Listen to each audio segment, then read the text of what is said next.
अंदर राना सलाउल्लाह जो है adviser to the prime minister on political affairs और PMLN के पंजाब के प्रेसिडेंट हैं, इन्होंने कहा है जी कि हम इंश्योर कर रहे हैं कि हम PPP के साथ बात करें। आपको पता ही है कि PPP ने बहुत ज़्यादा एतराज़ किया था कि भाई हमारे साथ जो है बातचीत नहीं की जा रही है बजट के सिलसिले में, और उस सिलसिले में फिर जो शहबाज शरीफ साहब थे उन्होंने कहा था जी कि PPP के जो लीडर्स हैं उनके साथ आप जाके बात करें। आपको पता ही है कि हमने आपको लास्ट वीक बताया था कि जून 12 को जो फाइनेंस मिनिस्टर हैं मोहम्मद औरंगज़ेब साहब, उन्होंने नेशनल असेंबली में बजट 2024-25 पेश किया था और PPP ने कहा था कि हम इसको बाइकआउट करेंगे। लेकिन फिर डिप्टी प्राइम मिनिस्टर जो हैं इसाक डार साहब, उनको कहा गया कि आप इनको रूठे हुओं को बना के लाएं। तो कुछ जो इनके लोग थे PPP के, उन्होंने आके ये अटेंड किया था, अदरवाइज़ वो कह रहे थे कि हम इसको बायकॉट करेंगे। सनाउल्लाह साहब ने कहा जी कि ऐसा नहीं है कि हमने कुछ भी इनको नहीं बताया था अपने एलाइज को, हमने इनको कुछ बताया था। हाँ ठीक है, उनके कोई कंसर्न्स हैं और हम उनके साथ फिर भी कंसल्टेशंस कर रहे हैं, क्योंकि ये जो हमने प्रपोजल्स दिए हैं ये सिर्फ अभी प्रपोजल्स हैं, ये पूरी तरह से अभी जो है इम्प्लीमेंट हम नहीं कर रहे हैं। जो वो प्रपोजल्स PPP वाले देंगे वो हम इसके अंदर शामिल करेंगे और फिर फाइनलाइज करेंगे बजट को। और क्योंकि गवर्नमेंट जो है वो चाहती है कि जून के एंड तक ये बजट जो है आ जाए ताकि 1 जुलाई से ये शुरू हो जाए। तो वो कहते हैं जी अभी हमारे पास कुछ टाइम है और उसमें जो है हम PPP के साथ बात कर लेंगे। PTI पार्लियामेंट्री जो लीडर हैं नेशनल असेंबली में ज़ैन कुरैशी, जो कि आपको पता ही है कि बेटे हैं शाह महमूद कुरैशी के, वो आज रिपोर्टर्स के साथ मुल्तान के अंदर बात कर रहे थे और उन्होंने कहा कि मुझे बड़ी उम्मीद है कि ईद के बाद मेरे वालिद साहब अब जो है वापस आ जाएंगे। मेरे वालिद साहब ने बड़ी सेक्रीफाइस दी। आपको पता ही है कि इमरान खान साहब और शाह महमूद कुरैशी साहब साइफर केस में जो है लास्ट अगस्त से जेल में हैं। हालांकि उनको बेल मिल गई है साइफर केस में भी और ये जो May 9 का हैम हुआ था उसमें भी और आज़ादी मार्च में भी, लेकिन फिर भी इनको जो है अभी तक जेल के में रखा हुआ है। तो आज उन्होंने वही कहा कि मैं उम्मीद करता हूं कि मेरे वालिद साहब बहुत जल्दी जो है वापस आ जाएंगे। उन्होंने कहा जी कि ये जो इसके अलावा हमारे वर्कर्स जिनको इम्प्रिजन किया गया है बिला वजह, उनको भी छोड़ने की ज़रूरत है। इसके साथ साथ उन्होंने ये भी कहा जी कि ये कहा जा रहा है कि PTI के अंदर बहुत ज़्यादा जो है वो रिफ्ट्स आ गए हैं। कोई रिफ्ट्स नहीं है, हम सब लोग जो हैं एक हैं, हमारे PTI के लीडर्स के बीच में कोई लड़ाई झगड़ा नहीं है। Chief of army staff general Asim Munir साहब जो हैं, उन्होंने जनाब जो मार्टर्स हैं पाकिस्तान आर्मी के, उनको बहुत ज़्यादा रिच ट्रिब्यूट्स दिए। इन्होंने जो थी ईद की नमाज यहाँ पे पड़ी LOC के पास हाजी पीर के सेक्टर के अंदर, और उन्होंने कहा जी कि हम जो कश्मीरी हैं इंडियन ऑक्यूपाइड कश्मीर में, उनके साथ हम खड़े रहेंगे और उनको हमेशा हम सपोर्ट करेंगे under the resolutions of United Nations. और उन्होंने कहा जी कि आप अपना मोराल और डेडिकेशन जो है वो अपनी मदरलैंड के लिए हाई रखें और आपकी जो सेक्रीफाइसेस हैं उसको कौम जो है बड़ी कदर से निगाह से देखती है। और उन्होंने कहा जी कि ये जो अभी नए इलेक्शंस हुए हैं हिंदुस्तान के अंदर, उसके अंदर जो कश्मीरियों को बड़ा विक्टिमाइज़ किया जा रहा है और एक प्रोपेगेंडा पाकिस्तान के ख़िलाफ़ भी किया जा रहा है, इसको जो है वो ख़त्म करने की ज़रूरत है। उन्होंने कहा जी कि इनके ये जो टैक्टिक्स हैं इंडिया के, ये ज़्यादा नहीं चलेंगे। ये हर वक्त फॉल्स फ्लैग्स जो हैं वो देते रहते हैं और ये उनका यूजुअल पॉलिटिकल टूल बन गया है पाकिस्तान को बैड नेम देना। तो उस पर आप ध्यान ना दें, आप अपने प्रोफेशनल जो ड्यूटीज़ हैं उनके ऊपर ध्यान दें। अच्छा जनाब, ये बड़ी एक इंटरेस्टिंग खबर है। आपको पता ही है कि गूगल ने अपना एक चैट बॉक्स बनाया था जेमिनी, और ये जो था ये जेमिनी जो था इसको दिसंबर 2023 में उन्होंने इंट्रोड्यूस किया था। ये जेमिनी जो है उससे पूछा गया है कि भाई पाकिस्तान के जो पॉपुलर लीडर्स हैं नवाज शरीफ, इमरान खान, बिलावल भुट्टो, उसके बारे में आपका क्या ख्याल है। अब ये जो जेमिनी है ये कहता है जी कि मैं बिल्कुल अनबायस्ड हूँ और मैं बिल्कुल किसी की साइड नहीं लेता हूँ। तो उससे कुछ लोगों ने पूछा है कि नवाज शरीफ के बारे में आप क्या कहते हो। जेमिनी ने नवाज शरीफ साहब के बारे में कहा जी कि ये जो है शरीफ साहब बड़ी कंट्रोवर्शियल पर्सनालिटी हैं और इनके सपोर्टर्स जो हैं इनसे कुछ काम चाहते हैं, तो नवाज शरीफ साहब को चाहिए कि वो उस तरह के जो काम हैं वो करें। इसके अलावा इन्होंने पूछा इमरान खान साहब के बारे में। इन्होंने इमरान खान की सारी ही अच्छी बुरी जो है वो चीज़ें बता दी। फिर इन्होंने बताया पूछा इनसे बिलावल भुट्टो के बारे में, तो उन्होंने कहा जी कि बीबी जरदारी जो हैं वो भी बड़े पॉपुलर लीडर हैं। तो जब उनसे जेमिनी से पूछा गया कि इमरान खान और बीबी जरदारी जो हैं उनके बारे में आप जो लोग बड़ी खराब बातें करते हैं उसके बारे में आपका क्या कहना है, तो उन्होंने कहा जी कि ये दोनों जो हैं पॉलिटिकल लीडर्स हैं और इनके खिलाफ गंदी बात करना जो है वो बिल्कुल ठीक नहीं है, ये इनका फन बनाना जो है बिल्कुल ठीक नहीं है। लेकिन पता ये चला कि जेमिनी जो था जेमिनी जो है उसके पास इमरान खान के बारे में बहुत ज़्यादा इंफॉर्मेशन है compare to Nawaz Sharif and Bibi Zardari. और खान साहब के बारे में तो उसने ये भी कहा कि आप इसका पॉलिटिकल सेटायर ना बनाएं क्योंकि इसके जो हैं बहुत सारे पैशनेट फॉलोअर्स हैं और अगर आपने इसको डिसरिस्पेक्ट किया या इसको ऑफेंड किया तो इसके चाहने वाले जो हैं वो बहुत ज़्यादा उसका बुरा मना जाएंगे। तो लोगों को बड़ी हैरत हुई कि भाई वैसे तो ये जेमिनी जो चैट बॉट है गूगल का ये कहता है कि मैं बिल्कुल अनबायस्ड हूँ और तो फिर ये तो बड़ा बायस्ड ओपिनियन दे रहा है। तो बहरहाल वो कहता है कि नहीं मैं तो आपको सच बता रहा हूँ। तो ये ऐसे है।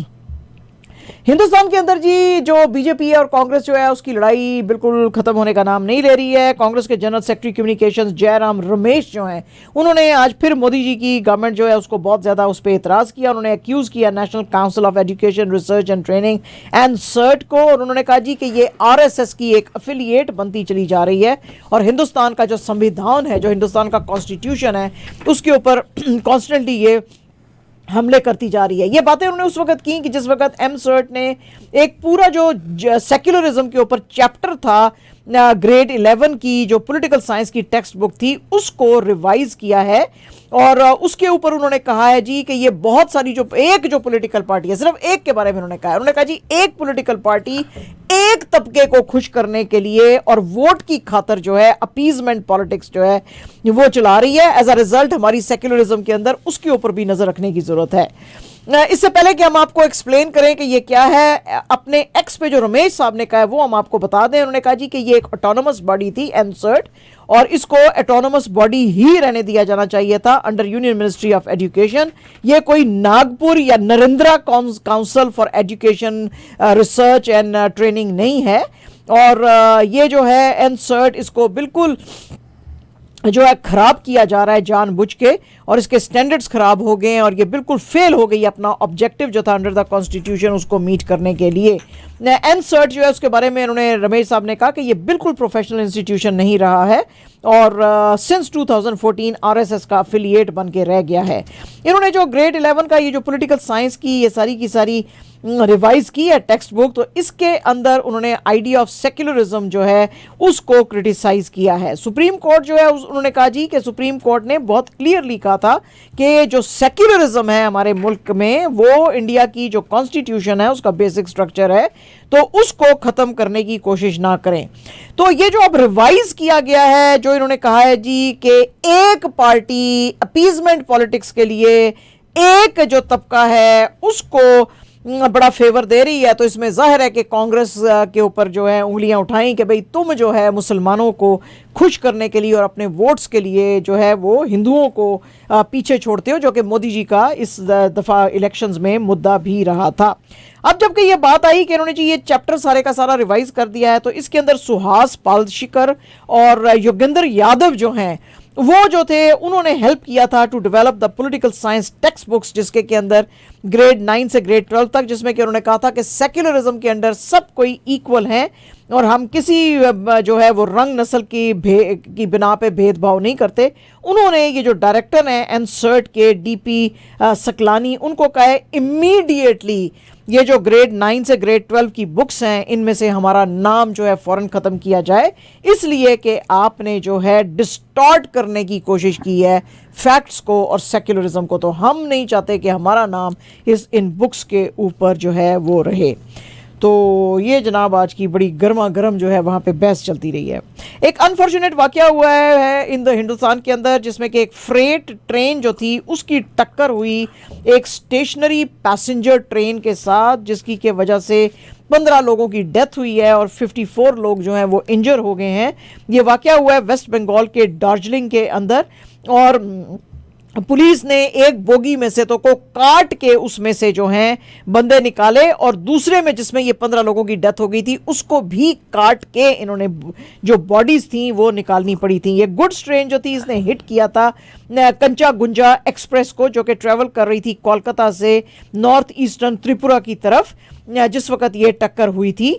और इसमें जो है डेथ्स जो हुई हैं उसके अंदर एक ड्राइवर, एक गार्ड और पैसेंजर जो है ट्रेन का वो भी शामिल हैं। रेलवे अथॉरिटीज़ जो हैं उन्होंने अभी तक इसका रीज़न तो नहीं बताया है, लेकिन उन्होंने ड्राइवर को दोष दिया है। उन्होंने कहा जी कि ये ड्राइवर को एक सिग्नल दिया गया था अपने आप को या चेंज करने का या रुकने का, लेकिन उसको बिल्कुल समझ में नहीं आई और वो उसी स्पीड से चलता रहा और उसने जाके इसको जो है टक्कर दी है। और इतनी ज़ोर से ये टक्कर हुई थी कि एक जो बोगी थी वो तो हवा में खड़ी हो गई, तो फिर उसको बड़ी मुश्किलों से जो है वो नीचे पकड़ के लाना पड़ा। तो ये जो है जी बड़ी आज अफसोस की वहाँ पे बात हुई है। मुंबई क्राइम ब्रांच जो है उसने जनाब अरेस्ट किया है बनवारी लाल लट्टू लाल गुज्जर को बोर्डा के जो विलेज है राजस्थान में वहाँ से, क्योंकि ये दूसरा लड़का था जिसने कि यूट्यूब के ऊपर सलमान खान को मारने की धमकी दी थी। और इससे पहले आपको पता ही है कि हमने आपको बताया था कि लॉरेंस बिश्नोई गैंग जो था उसने बड़ी दफ़ा धमकियाँ दी हैं सल्लू भाई को कि भाई हम तुमको मार देंगे। तो अपने यूट्यूब के ऊपर ये जो गुज्जर साहब हैं इनका जो चैनल है अरे चलो यार, उसके ऊपर इन्होंने कहा जी कि ये जो है सलमान खान को मार देंगे। पुलिस ने इसको ट्रेस करते हुए इसको मुंबई पुलिस ने पकड़ा और इन्वेस्टिगेशन के लिए अब इसको अपने पास रखा हुआ है। एक जो इसके खिलाफ FIR है वो south cyber police station Mumbai के अंदर लिखी गई है। जिस वक्त ये यूट्यूब के अंदर इसकी धमकी आई थी तो राजस्थान को एक जो है वो भेजी गई थी, टीम भेजी गई थी इसको पकड़ने के लिए, और इसको फिर ये पकड़ के मुंबई पुलिस लाई थी। इससे पहले जो है 4 जून को हमने आपको बताया था कि मुंबई क्राइम ब्रांच ने सलमान खान और उनके भाई अरबाज जो है उनके घर के बाहर फायरिंग हुई थी जो कि एलिजली की थी बिश्नोई गैंग ने, उस सिलसिले में बातचीत की थी। तो उसमें सलमान खान ने कहा था कि उनका जो बैंड्रा का घर है वहाँ पे ये फायरिंग हुई थी। वो लेट नाइट एक पार्टी उनके घर में चल रही थी, उसके बाद ये सोए हुए थे जब ये बुलेट्स फायर की गई तो उसकी वजह से फिर ये उठे।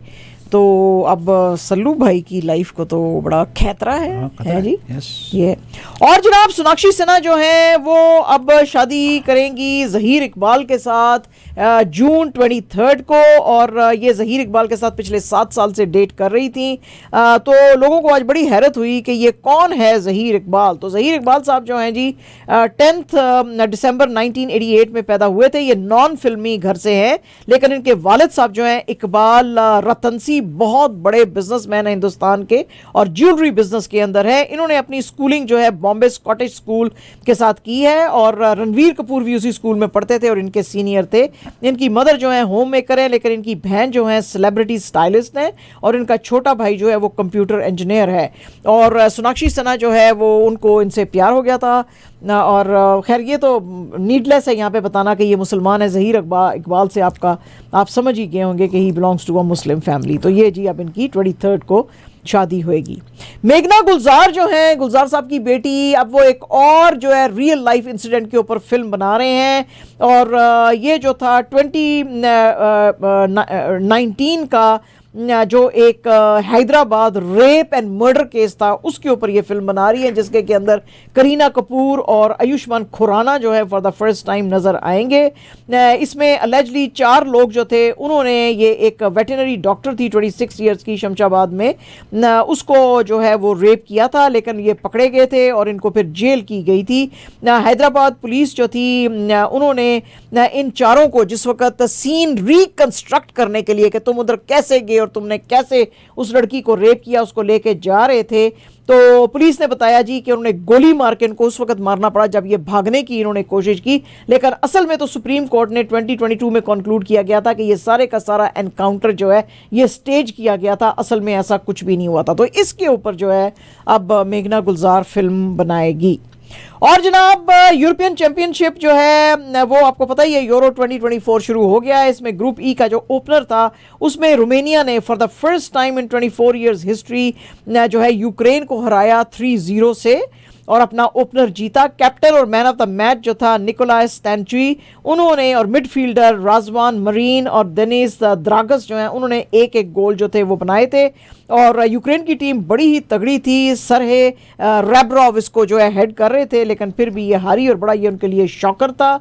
रोमेनिया जो है ये उसकी सेकंड विन है इन 17 मैचेस इन यूरोपियन चैंपियनशिप्स। पहली उनकी जो थी 3-2 से विन उन्होंने की थी इंग्लैंड के अगेंस्ट इन यूरो कप इन 2000। तो उसके बाद जनाब अब जो है 24 ईयर्स के बाद इन्होंने फिर से जीता है। और जनाब हमारे पाकिस्तानी क्रिकेटर्स जो हैं उन्होंने ईद सेलिब्रेट की जी फ्लोरिडा के अंदर, लॉडर हिल के अंदर, और यहाँ पे होटल के अंदर ही प्रेयर्स की गई थी ईद की, जिसको कि wicket keeper batter Mohammad Rizwan ने लीड की थी। उसके बाद इन्होंने एक दूसरे को जो है ग्रीट किया और फोटोज़ बनाई। बाबर, इमाद वसीम, मोहम्मद आमिर और हारिस रऊफ, शादाब अहमद, आज़म खान, इन्होंने डिसाइड किया है कि ये यूएसए में कुछ दिन रहेंगे। और मोहम्मद आमिर जो है वो तो जल्द ही इंग्लैंड के लिए चला जाएगा, क्योंकि वहाँ पे डर्बीशायर क्रिकेट क्लब के लिए ये अब गेम्स शुरू करेगा अपनी। और बाकी की टीम जो है मियामी से जा सकती है दुबई, और फिर ये पाकिस्तान में पहुंचेंगे 19 को। पाकिस्तान ने अलबत्ता जो है आयरलैंड से 3 विकेट से जीते थे, वो यहाँ पे लॉडर हिल फ्लोरिडा के अंदर ही, ये जो central Broward regional park stadium था यहाँ पे। और ये जो है इनका ग्रुप ए के अंदर अलबत्ता जो है ये अब 3rd नंबर पे हैं। ज़ाहिर है कि अब ये सुपर 8 में तो से तो निकल ही गए थे फ्राइडे को ही, लेकिन जा नहीं सकेंगे। ये इन्होंने लूज़ किए थे अपने पहले 2 मैचेस यूएस और इंडिया के खिलाफ। बहरहाल जी ईद पे इन्होंने एक दूसरे के साथ अच्छी तरह गुजारा। पाकिस्तान के हेड कोच जो हैं साउथ अफ्रीकन गैरी कर्स्टन, उन्होंने कहा है कि जो लड़के सही से परफॉर्म नहीं कर रहे थे, जो यूनिटी नहीं दिखा रहे हैं टीम के अंदर, जो फिटनेस के ऊपर फोकस नहीं कर रहे हैं, अपने स्किल्स को एनहांस नहीं कर रहे हैं, उनको बिल्कुल फ्यूचर में टीम के अंदर नहीं रखा जाएगा। उन्होंने कहा जी कि इन्होंने इतनी ज्यादा क्रिकेट खेली है, इनको कौन बताएगा कि किस वक्त इनको सही शॉट लगानी है और कब और कैसे इनको खेलना है। अलबत्ता वो कहते हैं जी कि अब जो है मैं देखूंगा कि कौन जो है प्रॉपरली अपना स्किल्स का और फिटनेस का ट्रेनिंग कर रहा है और टीम के साथ यूनाइटेड है। इससे पहले जो बाबर आजम है उन्होंने जब फ्लोरिडा के अंदर प्रेस कॉन्फ्रेंस की थी, जब ये पाकिस्तान जीता था आयरलैंड से, तो उस वक्त उन्होंने कहा था जी कि एक आदमी को ब्लेम देना बिल्कुल ठीक नहीं है, ये पूरी रिस्पॉन्सिबिलिटी एज अ टीम सबकी होती है। हम पाकिस्तान जाके डिस्कस करेंगे कि क्या हुआ, हमारे हारने की वजह जो है वो क्या है, जिसके के ऊपर गैरी कर्स्टन ने कहा था कि मुझे टीम के अंदर यूनिटी नजर नहीं आ रही है। इसी के ऊपर फर्दर बात करते हुए हरभजन सिंह ने गैरी कर्स्टन को कहा कि तुम अपना टाइम पाकिस्तान टीम के ऊपर वेस्ट कर रहे हो, तुम वापस हिंदुस्तान आओ और हमारी टीम को कोच करो, because we are worth it. ठीक है भाईजान, खुश हो तुम? ठीक है जी। और जनाब जैसे कि हम आपको बड़े दिनों से बता रहे थे कि शायद अफरीदी साहब जो है वो बॉम्ब फोड़ेंगे, उन्होंने फाइनली बॉम्ब फोड़ दिया। खैर कुछ तो हमें पता ही था कि वो क्या कहने वाले हैं, मगर फिर भी थोड़ी थोड़ी बात जो है वो अब जो थी सामने जो थी, अब ये खुल के सारी आ गई है सामने। शायद अफरीदी साहब ने कहा जी कि आपको पता ही है कि जिस वक्त T20 वर्ल्ड कप के जिस वक्त वर्ल्ड कप में अच्छा पाकिस्तान की टीम नहीं खेली थी अंडर बाबर आजम, तो इसको हटा के शाहीन शाह अफरीदी को लगाया गया था। और शाहीन को फिर जब उसके अंडर भी टीम सही नहीं खेली तो इसको हटा के फिर से बाबर आजम जो है उसको लेकर आ गए थे। फॉर्मर पीसीबी के जो चीफ थे ज़का अशरफ, उन्होंने शाहीन शाह अफरीदी को वाइट बॉल का कैप्टन बनाया था टीम की बुरी परफॉर्मेंस जो थी वर्ल्ड कप में 2023 में, लेकिन फिर इसको जब रीइंस्टेट किया गया तो इसको चाहिए था कि ये ना बोल देता। शाहीन शाह के अंडर टीम जो है 4-1 उसने लूज किया था न्यूजीलैंड के खिलाफ, लेकिन इसी को कंटिन्यू करना चाहिए था। और अफरीदी और बाबर जो हैं उनको जैसे कि इनके बीच में जैसे कि आपने वो कहते हैं कि जैसे आपने बात सुनी ही होगी कि जब ये टीम बन रही थी तो इनको कहा गया था शाहीन शाह को कि भाई आप वाइस कैप्टन बन जाएं और बाबर के अंडर खेलें, तो उसने ना कर दी थी। तो जिस वक्त अफरीदी को कैप्टन बनाया था तो उस वक्त जब इसको वापस बाबर को लाने की बात कर रहे थे तो इसको भी ना कहना चाहिए था। जैसे शाहीन शाह उसके अंदर खेलता रहा है तो बाबर को भी उसके अंदर अगर वो खेल लेता तो कोई ये मसले नहीं होते। लेकिन बहरहाल सारे का सारा कसूर जो है बाबर का नहीं है, सिलेक्शन कमेटी का भी है। सिलेक्शन कमेटी को भी पता होना चाहिए कि किसको कैप्टन बनाना है और कब बनाना है, क्योंकि बातें बहुत सारी आ रही हैं कि बाबर को बिल्कुल नहीं पता है कि कैप्टनसी जो है वो कैसे की जा सकती है। तो ये सिलेक्टर्स जो हैं वो भी कह रहे हैं, तो उसके ऊपर जी आज इन्होंने सारी ये बात की। ठीक है जी। और जनाब न्यूजीलैंड ने विन किया विद 7 विकेट्स ऑन पप्पू, यानी कि पेपू न्यू गिनी, और जो है 12.2 ओवर्स में ही ये इन्होंने सारा अपना जो टारगेट था ये पूरा किया। ट्रेंट बोल्ट ने 2 विकेट्स ली। और जो T20 वर्ल्ड कप का मैच इनके बीच में चल रहा था आज, उसमें लॉकी फर्गसन ने 3 विकेट्स ली और उसने जो है कोई भी रन उसको नहीं मिला। 4 ओवर्स जो यानी कि 4 मेडन ओवर्स उसने कराए। उसकी वजह से जो है न्यूजीलैंड PNG को आज आउट कर सका 78 रन्स पे इन 19.4 और खुद इन्होंने ये टारगेट 12.2 ओवर्स में पूरा किया। इससे पहले रेन हो गई थी और रेन की वजह से ये जो ब्रायन लारा स्टेडियम टेराबुआ इन ट्रिनिडैड है उसमें ये मैच थोड़ा सा डिले हो गया था। आज का दूसरा मैच वेस्ट इंडीज़ और अफगानिस्तान के साथ होएगा 8:30 PM पे, जो कि बहुत ही इंटरेस्टिंग होने वाला है। इससे पहले जो है श्रीलंका ने भी नीदरलैंड्स को 83 रन से हराया था। अपना फाइनल जो ग्रुप डी का उन्होंने मैच खेला था T20 वर्ल्ड कप का, लेकिन जाहिर है कि इसका कुछ फ़ायदा नहीं है क्योंकि वो ऑलरेडी एलिमिनेट हो चुके हैं। ये मैच हुआ था डैरन सैमी स्टेडियम में सेंट लूची में और ओपनर जो थे कुशल मेंडेस और मिडिल ऑर्डर बैट्समैन चैरिथ अरसालंका, उन्होंने स्कोर किया था 46 ईच। 2014 के ये चैंपियन थे और इन्होंने जो है बड़ी ज़बरदस्त खेली थी। फॉर द फर्स्ट टाइम इन्होंने अब 200 प्लस का टोटल दिया है इस पिच के ऊपर इन T20 सेंट विंसेंट की जो थी उसमें। नीदरलैंड जो थी उसने 118 बनाए थे 16.4 ओवर्स में और उसकी वजह से फिर जो है ये नहीं जीत सके। इससे पहले जो बांग्लादेश है उसने अब भी क्वालिफाई किया है सुपर 8 के लिए। वो नेपाल से 21 रन से जीते थे और बांग्लादेश की जो टीम थी उसका बहुत ही लो टोटल था 106 रन, लेकिन उन्होंने उसको डिफेंड किया again at the same Saint Vincent जो का जो स्टेडियम था उसके ऊपर। नेपाल के जो लेग स्पिनर थे संदीप लेमीचा ने, उन्होंने 2 लिए थे विकेट्स फॉर 17 और he has now reached 100 wickets in T20। और इससे पहले भी जो इंडिया और कनाडा का मैच था वो रेन की वजह से कैंसिल हो गया था।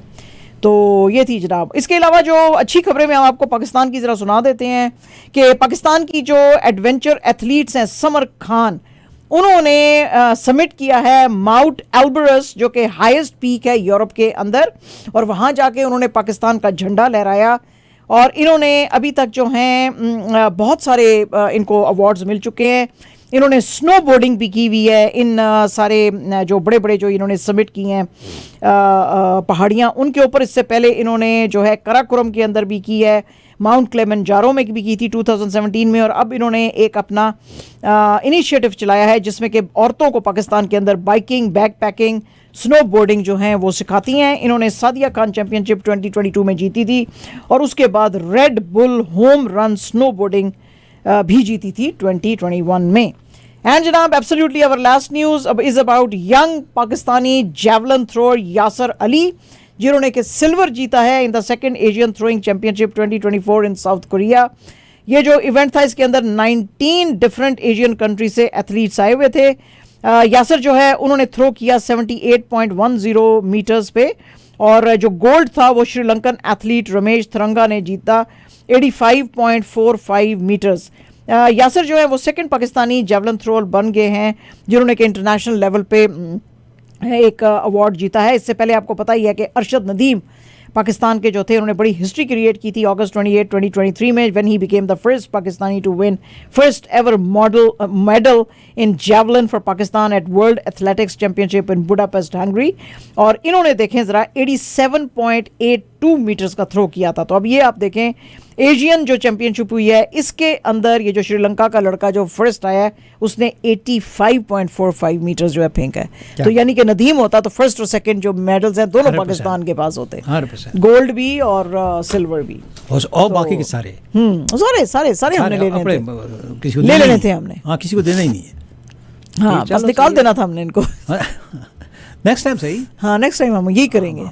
हम तो हमेशा ये कहते हैं कि there is always tomorrow। हाँ, always tomorrow। चलो जी, हमारा ये कहना है there is always tomorrow। हाँ जी, लेकिन पाकिस्तान जो क्रिकेट टीम है वो फिर भी बाहर है। there is always tomorrow। अच्छा बाहर हो जाएगी तो पर बाहर हो जाएगी। बाहर हो जाए कोई बात नहीं, there is always tomorrow। हाँ, चैंपियंस ट्रॉफी में शायद जीत जाए। देखो, होप है ना, होप है हमेशा होप के साथ। हाँ, there is always tomorrow। अच्छा, उसमें भी अगर हार गए तो फिर आप बोलेंगे वैसे मेरा बड़ा दिल कर रहा है यहाँ पे जो हमारे चाहने वाले और सुनने वाले हैं ना, ये जो आमिर ने और माजिद भाई ने स्पेशली जो ये लियारी से बोरी मंगवाई थी ना, जिसको आज इन दोनों ने साड़ा है, वो मैं दिखाना चाहती थी यहाँ पे, लेकिन इन्होंने ऐसी छुपाई है कि मैं उसको दिखा नहीं सक रही। नहीं, वो दरअसल वो साइज खराब हो गया। वो पितली आ गई थी, तो पता आपको चला कि मोटी लड़की उसके अंदर नहीं आएगी। तो हमने साड़ दिया उसको। हमने साड़ दिया। ये थी आज की न्यूज।